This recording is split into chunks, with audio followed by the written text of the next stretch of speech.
It is Gunner time. Yes, Gunners, Wristlers, Sigmas, Skibbity Toilets, and everyone in between. Yeah, we need help. Please, someone in the suffering. This is pretty simple. Dead. So today I'm just Honkai style. Yes, something different, I guess. Yeah. Honkai Star Rail, also known as Funkai Star Rail, because it consists of a lot of fun guys that are really, really fun. And I can guarantee you that it's super, super fun if you have the right characters. Right, guys? I mean, look, there is so many. So many that I don't have. I mean, look, you have all these fun paths like Destruction. I mean, Firefly. I mean, the Hunt. Yeah, that's more like the dead, right? You have erudition, because that's what your wallet is gonna be.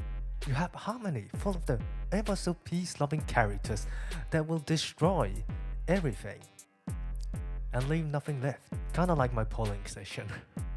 You have nihility, aka Acheron coping, cause she never fell off, guys. You have preservation because they keep on persevering as the dead path. Yeah. And of course, you have abundance, which has an abundance of totally useful characters. Totally. Honkai Star Rail is a turn based team game consisting of 4 equally useful teammates like a debuffer, a DPS, a support, and a healer or sustain. Every character can roam free in this open world game where nothing is limiting, unless you like jumping. Oh yeah, every character has this skill, and it's different. Like this girl can go invisible. The naming convention of set teams is pretty easy. You take a character, the first letter, and combine them, and you can get amazing teams like MILF. And basically, to summarize what Honkai Star Rail is about, I have created my favorite team, and I call it the RNG team, which happens to consist of Silverwolf, which happens to have the most epic mechanic in the game. It can apply one weakness on one enemy at random, and you can also apply nothing. And her support happens to be Bronya, that has this ability when you have 2 of her that basically allows you to regain a skill point 50% of the time. Next up is QQ, the Gambler. Once she has 4 of a kind, she has this amazing enhanced attack. And it's random when you get tiles. The gameplay is simple. Every single time you use a basic attack, you get a skill point. Every single time you use a skill, you use a skill point. You regenerate energy that allows you to use your ultimate. And then it's just to hit the enemy until it dies. The enemy has weaknesses that your characters has, like wind weakness and the wind character. Unless it has a really, really, really cool shield. To level up, you need XP books and materials and other materials. And they have these things called traces, which is basically abilities that you can enhance with more materials. And they need these materials that you can only get a certain amount of every week.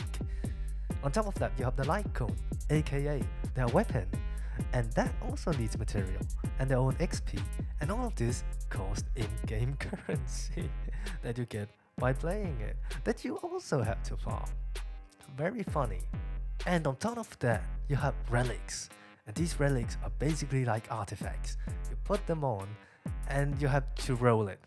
Yeah, it's basically like any other gacha game. Relics are simple. Every relic of 4-star and higher value has a certain set of values, from attack to attack percent, defense, def percent, speed, crit damage, crit rate. And it's random what those stats are and which one they have and how much. And you can level it up, and then you can level those stats up that are on the relic. Though it's random, so you could just have a really good piece and it all rolls into defense, because we all love defense. If you are a really big baller and not like me, you can spend money and you can pull, because it's a gacha game, so you pull characters and you can pull copies. So for copies are called E1, or is1. If you have a already the character you pull, you get an eidolon, so we call it an E, and then the number of the characters you have, so E1, E2, E3. For the light clones, we call them signatures, so is1, is2, is3.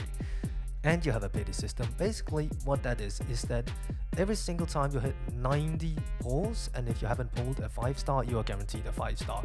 Now, to guarantee the 5-star you're pulling on the limited banner, you actually have to do that twice because of something called a 50-50.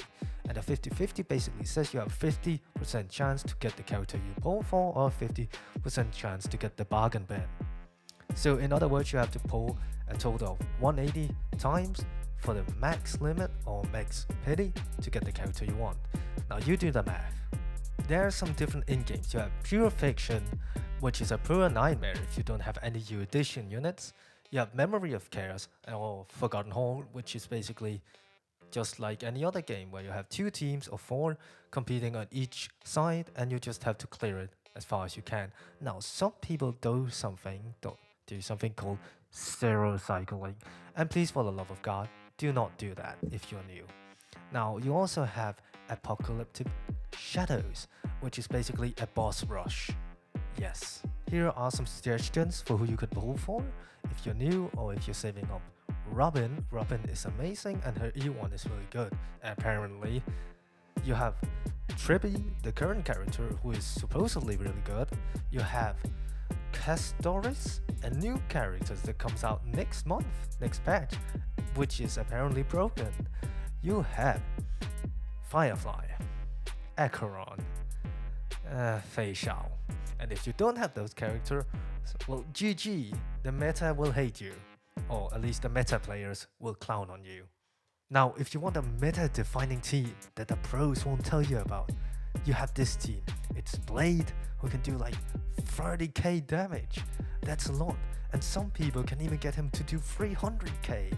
That's a lot of damage. Then you have Seeley, who is the best unit, day 1 unit. I had a day 1, super good. You go back to the first release days, everyone was playing Seeley. Everyone was telling you to get her. She can do like 10k, 15k, 17k per hit. Isn't that amazing? Then you have Yang Cheng, who is arguably the best DPS, or at least the best hunt DPS early game when the game first released. Also, nobody said. Then you have Silver Wolf, who is so good. I can't do it. No. Okay, don't listen to me. Don't pull for old units. Okay, that is the rule of thumb.